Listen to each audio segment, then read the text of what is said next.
I'm Janice Gessner, and I've been a Dakota County Master Gardener for about 11 years. And all during those years, I've started plants on my own at home. And my husband Bob here is the one who created my little setup so that we can grow those plants starting anytime we want. The basic is the wire rack that's 48 inches long by 18 inches deep and 6 feet tall. So the current price in Menards is about $100 for that rack. The nice thing is it's got wire shelves, and that's important because you need to be able to hang these lights with S-hooks and chains, and using these S-hooks and chains you can adjust the height just by moving the chains up and down. So you can start with the lights low, and then as the plants grow you can keep moving the lights up. The other big item here are the fluorescent lights, and I know right now there's a tendency to go towards LED lights, but these are older, so they're fluorescent lights. So each one of these fixtures right now runs about $28, and there's 6 of them. So 1, 2, 3, 4, 5, 6 at $28 each. Then in terms of the bulbs, I tend to use the daylight bulbs, fluorescent bulbs. So if you're looking at fluorescent bulbs, you'll see each one has a color temperature. These are cheaper than grow lights.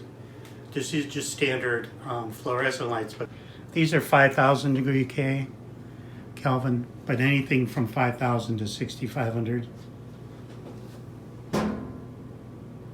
It's $3 a bulb. Each bulb is $3. Fluorescent lights here, instead of just putting one fixture with 2 bulbs, get 4 bulbs here.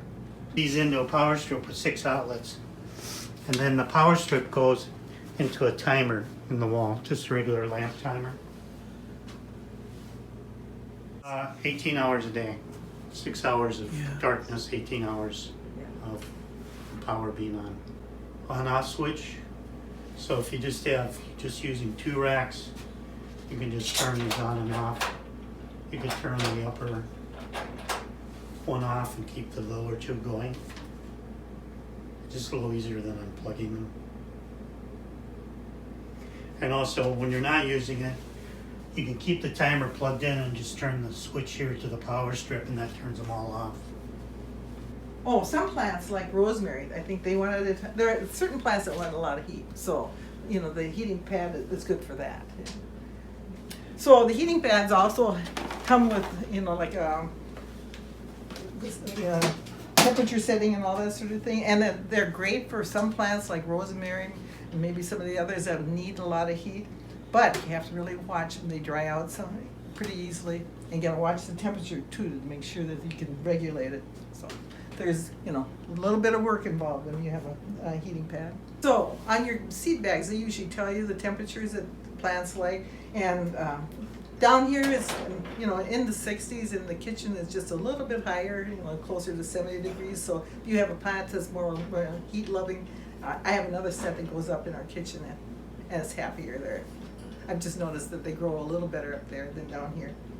So if you add up all the costs, current costs, the rack, the light fixtures, and the S-hooks chains, the power strip, the timer, and 12 bulbs, total cost would be about $350.